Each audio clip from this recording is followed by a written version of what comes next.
बनाते हैं। तो बाड़ा, नाडा और पाड़ा, पाकिस्तान का पाड़ा। ठीक है मित्रों, नेक्स्ट देखते हैं क्वेश्चन नंबर 11। काफ़ी इंपॉर्टेंट है आपके लिए। आ जाओ मैदान में सीरीज आप थंबनेल पर भी देख चुके होंगे, तो यह आपके लिए काफ़ी इंपॉर्टेंट रहेगा। यदि आपको मैं बता दूं, इस क्वेश्चन के लल्लन टॉप प्रश्न आपकी परीक्षाओं में फंसने वाले हैं।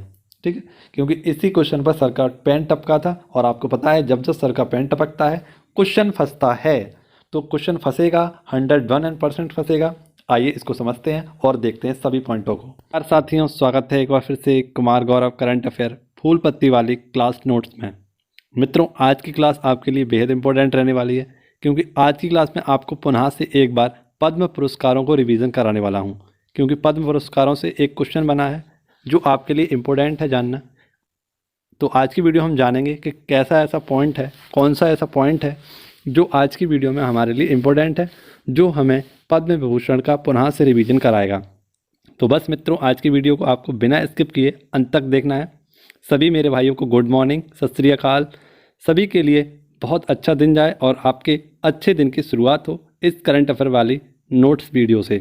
तो मित्रों, आइए शुरुआत करते हैं इस एक्सीलेंस वीडियो की, जो आपके सभी कॉम्पिटिटिव एग्जाम की दृष्टि से इम्पोर्टेंट रहने वाली है। पहला ही क्वेश्चन हमारी परीक्षा की दृष्टि से इम्पोर्टेंट है। पूछा गया है कि स्पाइस एक्सचेंज पोर्टल, हाल ही में कौन सा एक पोर्टल चलाया गया है? स्पाइस एक्सचेंज पोर्टल लॉन्च किया है भारतीय मसाला बोर्ड के द्वारा। किसके द्वारा? भारतीय मसाला बोर्ड के द्वारा स्पाइस एक्सचेंज पोर्टल लॉन्च किया है। भारतीय मसाला बोर्ड की स्थापना कब हुई है? तो 1986 में इसकी स्थापना हुई है, और वाणिज्य उद्योग मंत्रालय के अधीन यह मसाला बोर्ड आता है। और प्रेजेंट टाइम आपको पता है इस मंत्रालय के हेड कौन है या मंत्री कौन है? तो पीयूष गोयल इसके हेड हैं। अब जानेंगे कि इस पोर्टल को लॉन्च क्यों किया गया है। तो निर्यातक और खरीदार के मध्य एक मीटिंग पॉइंट होगा जिसका नाम होगा स्पाइस एक्सचेंज पोर्टल, है ना। यानी कि इसमें क्या होगा, बेचने वाला और खरीदने वाला, इन दोनों के बीच का जो सेतु होगा वह काम किसके रूप में करेगा? स्पाइस पोर्टल के रूप में कार्य करेगा। ठीक है मित्रों, देखते हैं हमारा लल्लन टॉप प्रश्नों में कौन कौन से मुख्य प्रश्न हैं आज के लिए। तो देख सकते हैं आप, पहला क्वेश्चन हमारा, मसाला उत्पादक जिसे हम उपभोक्ता और निर्यातक में सबसे बड़ा देश है अपना इंडिया, और इंडिया में सबसे बड़ा राज्य है केरल। ठीक है, यदि हम बात करें कि इंडिया को ही क्या कहते हैं, मसालों का कटोरा कहा जाता है, और मसाले के कटोरों में सबसे ज़्यादा कौन? तो केरल सबसे आगे है। ठीक है, बात करें नेक्स्ट, कोयला दर्पण पोर्टल। हाल ही में एक नया कोयला दर्पण पोर्टल लॉन्च किया गया था, है ना, कोयला मंत्रालय के द्वारा। नेक्स्ट है कार्डिमम हिल। तो कार्डिमम हिल कहाँ पर पाई जाती है? केरल में, और यह इलायची के लिए फेमस है। ठीक है मित्रों, हाल ही में आपको पता है कि तमिलनाडु की काली जो लौंग थी उसको भी क्या दिया गया था? जीआई टैग दिया गया था। तो यह क्वेश्चन भी आपको याद रखना है। ये फूल पत्ती वाले करंट अफेयर के नोट्स यदि आपको पसंद आए, वीडियो के क्वेश्चन पसंद आए, समझाने की कोशिश मेरी पसंद आए, तो चैनल को सब्सक्राइब किए बिना ना जाएँ। ठीक है, और बेल आइकन घंटी को जरूर दबाएँ। इस क्वेश्चन में आपसे बात करेंगे आरबीआई से संबंधित कुछ स्पेशल फैक्टों पर, और यदि आपने आरबीआई के इन फैक्टों को याद कर लिया तो आपका 1 नंबर पक्का हो जाएगा। ठीक है, देखते हैं क्या है। Punjab and Maharashtra cooperative bank, जिसे हम पीएमसी के नाम से जानते हैं, का विलय किसके साथ किया गया है? तो हाल ही में मित्रों बात करें कि Punjab and Maharashtra cooperative bank यानी पीएमसी का विलय कर दिया गया है, और किसके साथ? तो यूनिट स्मॉल फाइनेंस बैंक के साथ इसका क्या कर दिया गया है? विलय कर दिया गया है। क्योंकि आपको पता है कुछ समय पहले इस बैंक में वित्तीय गड़बड़ी की बातें सामने आ रही थी, और इसके चलते इसके बोर्ड को क्या कर दिया गया? बैन कर दिया गया आरबीआई के द्वारा। ठीक है, तो आज का टॉपिक हमारा जो रहेगा ललन टॉप में, वो आरबीआई ही रहेगा। ये क्वेश्चन था करंट अफेयर का, इसे नोट डाउन करिएगा, इसका स्क्रीनशॉट लीजिएगा। अब बात करेंगे हम आरबीआई संबंधित कुछ स्पेशल फैक्टों पर।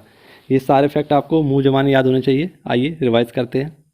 तो ये आरबीआई के फैक्ट हैं, आपको याद रखने हैं। क्या है? तो आरबीआई को ही बैंकों का बैंक कहा जाता है मित्रों। क्या कहा जाता है? बैंकों का बैंक। इसकी स्थापना कब हुई थी? तो 1934 के एक्ट से इसकी स्थापना हुई थी 1 अप्रैल 1935 को। और इसका राष्ट्रीयकरण कब हुआ है? तो 24 जनवरी 1949 को इसका क्या हुआ है? राष्ट्रीयकरण हुआ है।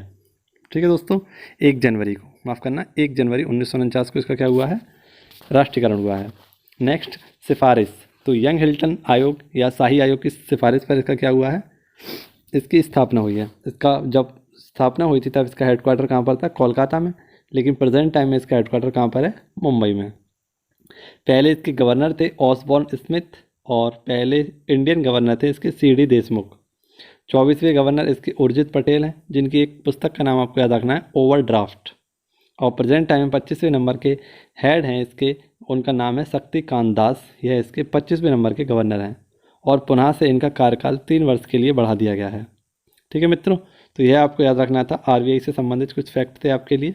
आइए बढ़ते हैं नेक्स्ट क्वेश्चन की ओर। आशा करता हूँ आपको वीडियो पसंद आ रही होगी। वीडियो पसंद आ रही हो तो लाइक शेयर करना ना भूलें, और यदि आप मॉर्निंग में इस वीडियो को देख रहे हैं तो शेयर करना ना भूलें। मित्रों, यह वीडियो आपके लिए बेहद इंपॉर्टेंट है। नेक्स्ट क्वेश्चन है हमारा क्वेश्चन नंबर 3, और आप उस क्वेश्चन का इंतजार करिए जिसमें आपको सभी पद्म विभूषण, पद्मश्री और पद्म भूषण वाले प्रश्नों को रिवाइज कराने वाला हूँ। तो बस मित्रों, उस क्वेश्चन का इंतजार कीजिए और उससे पहले इन सभी क्वेश्चनों को नोट डाउन करते रहिए, इनका रिवीजन करते रहिए, क्योंकि आपके लिए बहुत ही इंपॉर्टेंट है ये करंट अफेयर नोट्स वाली वीडियो, जो मैं आपको काफ़ी आसान तरीके से और काफ़ी कम समय में पूरी वीडियो को समझाने की कोशिश करता हूँ।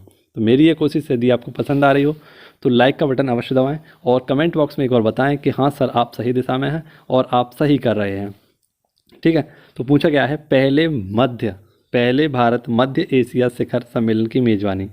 तो हाल ही में आपको पता है क्या किया गया है मित्रों, एक भारत की तरफ से पहला, यानी भारत और मध्य एशियाई शिखर सम्मेलन इसका नाम दिया गया है, और ये इस अपने आप में पहली बार किया गया है।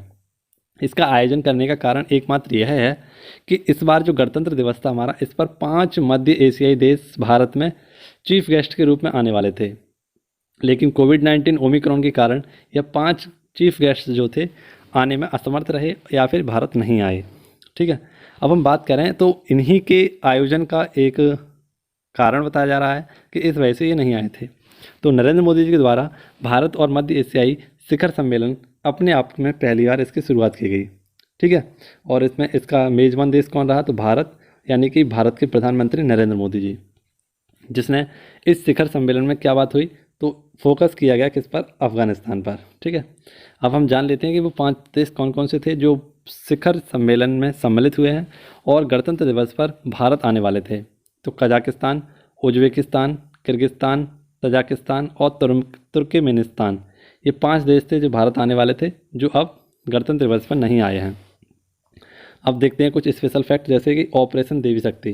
तो हाल ही में आपको पता है ऑपरेशन देवी शक्ति चलाया गया था, क्योंकि अफगानिस्तान में क्या हुआ था, तो तालिबान का आक्रमण हुआ था, यानी तख्ता पलट हुआ था, और इसके चलते भारत सरकार के द्वारा ऑपरेशन देवी शक्ति चलाया गया, और इसके तहत अफगानिस्तान से सभी भारतीयों को बाहर निकालने की एक पहल चलाई थी, जिसका नाम रखा गया था ऑपरेशन देवी शक्ति। आपको पता है ऑपरेशन शरद हवा भी हाल ही में BSF के द्वारा चलाया गया है बॉर्डर पर।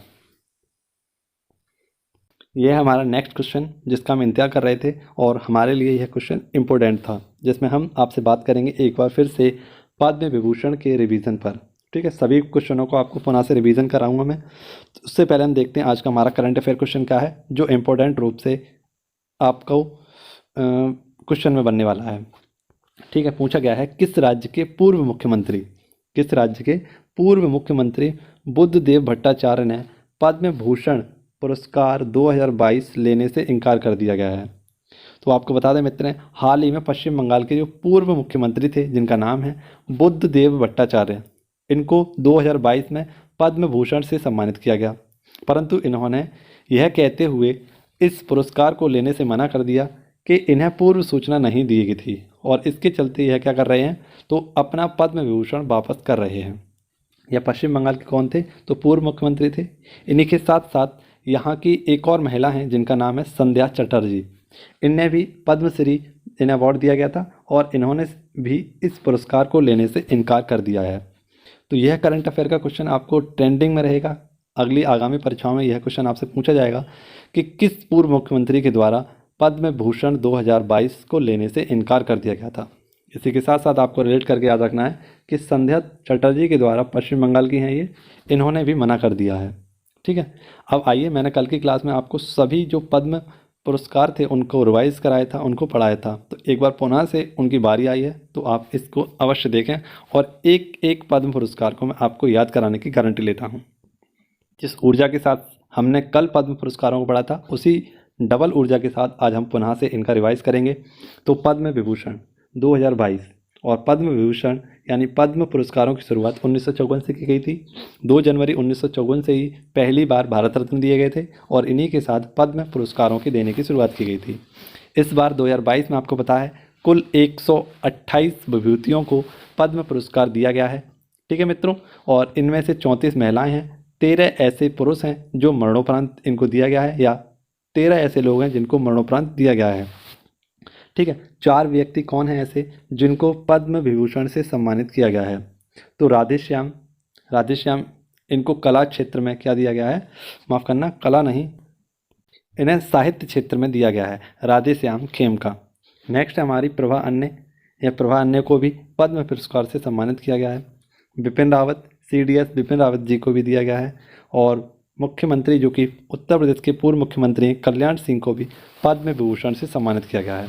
तो इन चारों का नाम हमें याद रखना है, राधेश्याम खेमका, प्रभा अन्य और इसी के साथ बिपिन रावत और कल्याण सिंह।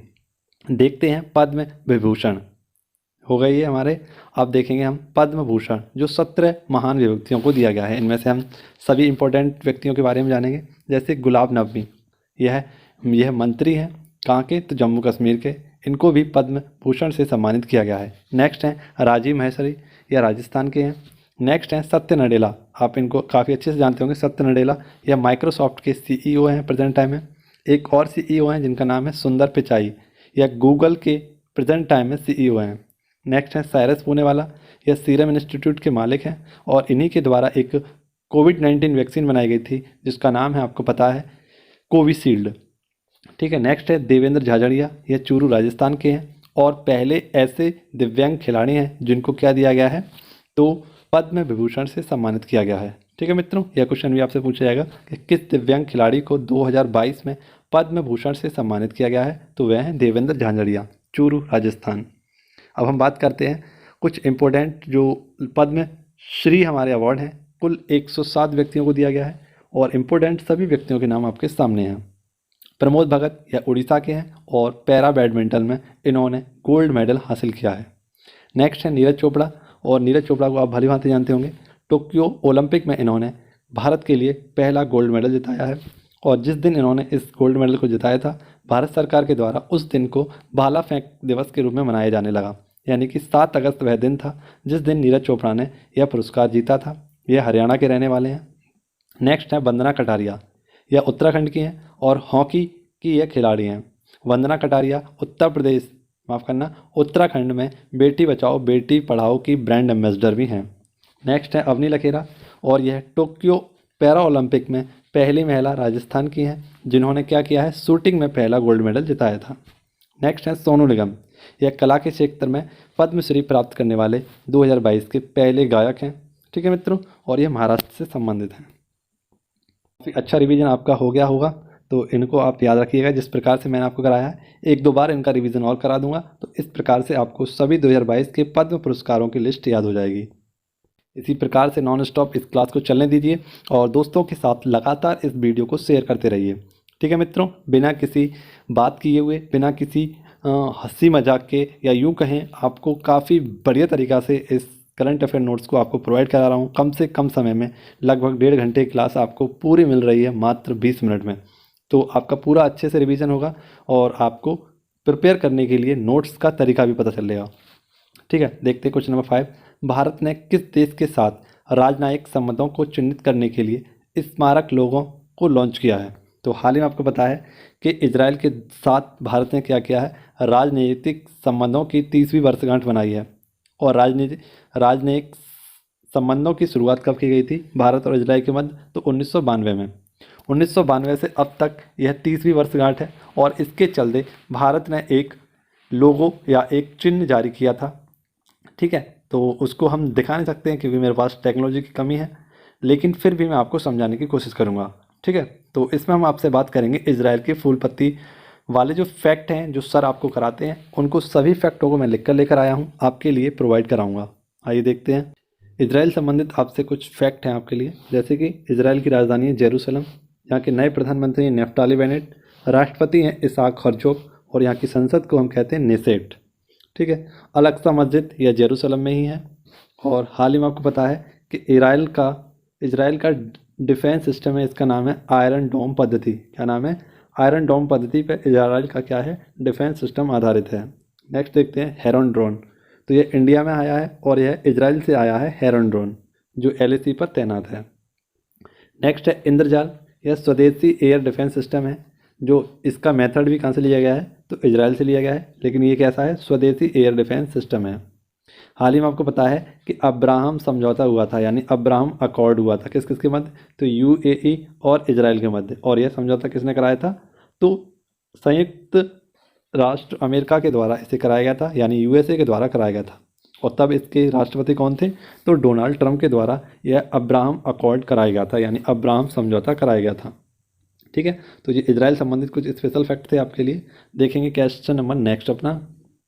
नेक्स्ट क्वेश्चन हमारा क्वेश्चन नंबर 6, आंध्र प्रदेश से संबंधित सभी स्पेशल फैक्ट आपके सामने हैं और जानेंगे करंट अफेयर क्वेश्चन हमारा क्या कह रहा है। क्वेश्चन में पूछा गया है कि आंध्र प्रदेश ने कितने नए जिलों के गठन को मंजूरी दी है। तो हाल ही में आपको बता दें कि आंध्र प्रदेश ने 13 नए जिलों को गठन की मंजूरी दी है। इससे पहले आंध्र प्रदेश के पास 13 जिले थे। अब आंध्र प्रदेश के पास कुल जिलों की संख्या हो चुकी है 26। ठीक है, क्योंकि 13 नए जिले इसके बनाए गए हैं और अब जिलों की संख्या हो गई है 26। ठीक है मित्रों, इस क्वेश्चन को आपको याद रखना है। आंध्र प्रदेश संबंधित कुछ फैक्ट देख लीजिए जो आपके लिए संबंधित हैं। जैसे कि आप देख सकते हैं कि भाषाई आधार पर बनने वाला पहला राज्य था जिसका नाम था आंध्र प्रदेश 1953 में। इसके पहले माफ़ करना, इसके प्रेजेंट टाइम में जो मुख्यमंत्री हैं यह हैं जगनमोहन रेड्डी और नए गवर्नर हैं इसके विश्वभूषण हरिश्चंद्रन। इन्हीं को कलिंग रत्न सम्मान से सम्मानित किया गया था, इन्हें यह पुरस्कार दिया गया था। स्मार्ट पुलिसिंग इंडेक्स में टॉप आया था आंध्र प्रदेश। और वन वृद्धि 2022 की जो रिपोर्ट आई है इसमें भी भारत का पहला स्थान हासिल किया है इसने आंध्र प्रदेश ने। ठीक है, next question, question number 7 important है आपके लिए। पूछा गया है भारत ने अपनी तरह का पहला और एशिया का सबसे बड़ा वैज्ञानिक वर्ल्ड एटलस लॉन्च किया है। तो यह क्वेश्चन आपके लिए इंपॉर्टेंट है, आगामी परीक्षाओं में बनने वाला है। वैज्ञानिक वर्ल्ड एटलस, और वह भी अपने आप का एशिया का सबसे बड़ा है। किसने जारी किया है, लॉन्च किया है? तो केरल ने। एशिया का विस्तार की दृष्टि से सबसे बड़ा यह मैप रहेगा। ठीक है, एटलस रहेगा और इसमें 2015 से 2020 के आंकड़े दिखाए गए हैं। और कैसे आंकड़े? तो 361 पक्षियों के आंकड़े इसमें दिखाए गए हैं। ठीक है, प्रजातियों के आंकड़े इस एटलस में दिखाए गए हैं।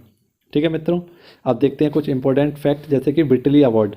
ये विटली अवार्ड किसे दिया गया था? तो यह नुक्लू फॉर्म को दिया गया था, ये नागालैंड के थे। और विटली अवार्ड को ही ग्रीन ऑस्कर के नाम से जानते हैं, क्योंकि अमूर फाल्कन के संरक्षण के लिए नुक्लू फॉर्म को यह अवार्ड दिया गया था। नेक्स्ट है रेड डाटा बुक।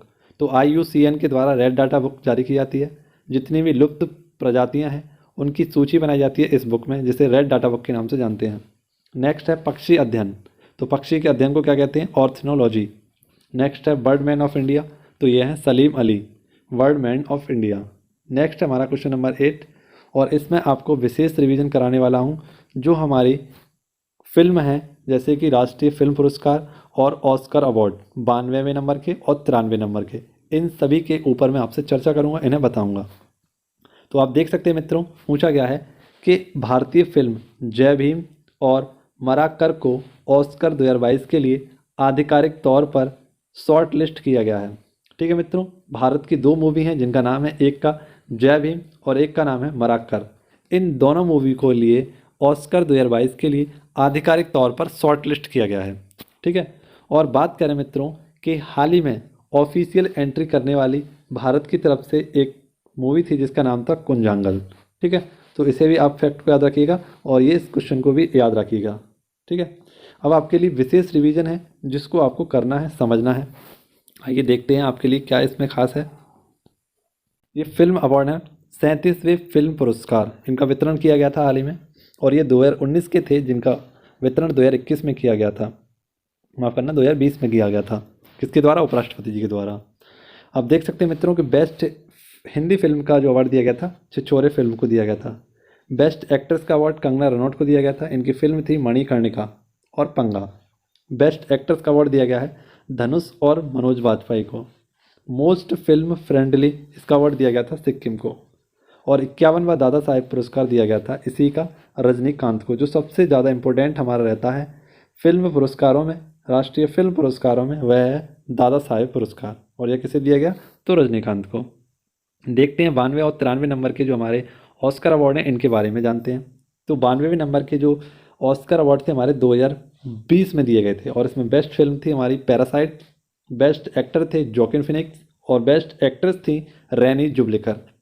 93 नंबर के 2021 में दिए गए, और इसमें बेस्ट फिल्म थी नोमैडलैंड, बेस्ट एक्टर थे एंथनी हॉपकिंस, और बेस्ट एक्ट्रेस थी फ्रांसिस मैकडॉर्मेंट। ठीक है, तो ये सारे फैक्ट आप याद रखिएगा, आपका रिवीजन करा दिया है मैंने। ठीक है, आप भूल चुके होंगे लेकिन आप इसको देखेंगे पुनः से तो आपको याद रहेगा। अब बढ़ेंगे नेक्स्ट क्वेश्चन की ओर। Question number 9। आज की वीडियो काफ़ी बड़ी हो रही है मित्रों, तो इसका हम ललन टॉप नहीं देख पाएंगे, लेकिन अगले क्वेश्चन में आपको इसका रिवीजन अवश्य कराऊंगा। क्वेश्चन देखते हैं, पूछा गया है कि चर्चा में रहा पश्चिमी लहर क्या है। तो पश्चिमी लहर क्या है आपको पता है, यह एक नौसैनिक युद्धाभ्यास है जिसका आयोजन पश्चिमी घाट में भारतीय नौसेना के द्वारा किया जा रहा है। तो इसको आप इतना सा याद रखिएगा। नेक्स्ट क्वेश्चन देखेंगे हम, क्वेश्चन नंबर 10, और जो क्वेश्चन नंबर 11 हमारा आज आने वाला है वो भी इम्पोर्टेंट है। देखते हैं क्या है, हमसे क्वेश्चन पूछा गया है कि प्रतिवर्ष अंतर्राष्ट्रीय सीमा शुल्क दिवस कब मनाते हैं। तो आपको पता है मित्रों कि 26 जनवरी वाले दिन ही अंतर्राष्ट्रीय सीमा शुल्क दिवस मनाते हैं। सीमा शुल्क में डिजिटल परिवर्तन लाना ही 2021 की थीम है, और इसे मनाने के कारण भी है। ठीक है, इसी के साथ आपको याद रखना है कि विश्व सीमा शुल्क संगठन, इसका हेडक्वार्टर कहाँ पर है, ब्रुसेल्स में। ठीक है, ललन टॉप प्रश्न देखते हैं क्या है हमारे। तो वस्तु और सेवा कर यह समवर्ती सूची का विषय है। वाडा, इसका हेडक्वार्टर कहाँ पर है, तो मॉन्ट्रियल कनाडा, यानी वर्ल्ड एंटी डोपिंग एकेडमी, इसका हेडक्वार्टर कहाँ पर है, तो मॉन्ट्रियल कनाडा। और नेशनल डोपिंग एजेंसी, इसका नाम कहाँ पर है, तो नई दिल्ली में इसका हेडक्वार्टर है। ठीक है, आपको पता है सर कैसे बनाते हैं, तो बाडा, नाडा और पाडा, पाकिस्तान का पाडा। ठीक है मित्रों, नेक्स्ट देखते हैं क्वेश्चन नंबर 11, काफ़ी इंपॉर्टेंट है आपके लिए। आ जाओ मैदान में सीरीज आप थंबनेल पर भी देख चुके होंगे, तो यह आपके लिए काफ़ी इंपॉर्टेंट रहेगा। यदि आपको मैं बता दूं, इस क्वेश्चन के ललन टॉप प्रश्न आपकी परीक्षाओं में फंसने वाले हैं। ठीक है, क्योंकि इसी क्वेश्चन पर सर का पेन टपका था, और आपको पता है जब जब सर का पेन टपकता है क्वेश्चन फंसता है, तो क्वेश्चन फंसेगा, 101% फंसेगा। आइए इसको समझते हैं और देखते हैं सभी पॉइंटों को। पूछा गया है कि मित्रों पद्मश्री अवार्ड से सम्मानित कथकली नृत्यांगना का निधन हुआ है। किसका, पद्मश्री से सम्मानित कथकली नृत्यांगना जिनका निधन हुआ है, इनका नाम है मिलिना संगालगिनी। क्या नाम है, मिलिना सन्नामनी इनका नाम है। और इनका जन्म कहाँ हुआ था, तो इटली में। फ्रांस की इन्होंने नागरिकता ली थी, इसलिए हमारे लिए इंपॉर्टेंट है। और ये कलाकार हैं किसकी, कथकली की। कथकली कहाँ का शास्त्रीय नृत्य है, तो केरल का। अब देखते हैं इन्हें 2019 में क्या दिया गया था, तो पद्मश्री से सम्मान किया गया था। इनका हाल ही में निधन हुआ है। ठीक है, अब देखते हैं जो सर ने आपके लिए मैदान में आओ कहा था, और मैदान में आ चुके हैं हम। तो देखते हैं क्या क्या है इसमें हमारे लिए फैक्ट। तो शास्त्रीय भाषाएं कितनी हैं, 8। शास्त्रीय नृत्य हैं 8, शास्त्रीय भाषाएं हैं 6। और आपको पता है मूल अधिकार कितने थे हमारे पास, 6। मूल संविधान में भाषाएं कितनी थी, 14। और वर्तमान संविधान में 22 भाषाएं हैं। ज्ञानपीठ पुरस्कार 23 भाषाओं में दिया जाता है। साहित्य अकादमी पुरस्कार 24 भाषाओं में दिया जाता है। और प्रेजेंट टाइम में हमारे पास कुल हेरिटेज साइट है 40। 40वीं हेरिटेज हमारी कौन सी है, धौलावीरा। 39वीं कौन सी है आपको पता है, तो वह है रामप्पा मंदिर जो तेलंगाना में स्थित है। तो ये सारे फैक्ट आपको इम्पोर्टेंट थे। ठीक है मित्रों, तो इसी प्रकार से आप अपना प्यार बनाइए। आज का हम देखते हैं फूल पत्ती वाला हमारा सवाल क्या था। ये आज का हमारा सवाल है, इसका आंसर आपको कमेंट बॉक्स में देना है। कोई भी कमेंट बॉक्स में आंसर नहीं देता, मैं तो ये देखता हूँ कि क्या आप लोग अंत तक पहुँचते भी हैं या नहीं पहुँचते हैं। यदि पहुँचते हैं तो कमेंट बॉक्स में एक बार अपना आंसर अवश्य छोड़ दिया करें, जिससे कि मुझे पता चल सके कि आप लोग सीरियस हैं और इस नोट्स वाली वीडियो को काफ़ी अच्छे से प्रिपेयर करते हैं। क्योंकि मित्रों आप यदि इस नोट्स वाली वीडियो को ही प्रिपेयर कर सकते हैं तो आपके लिए सबसे बड़ी उपलब्धि होगी।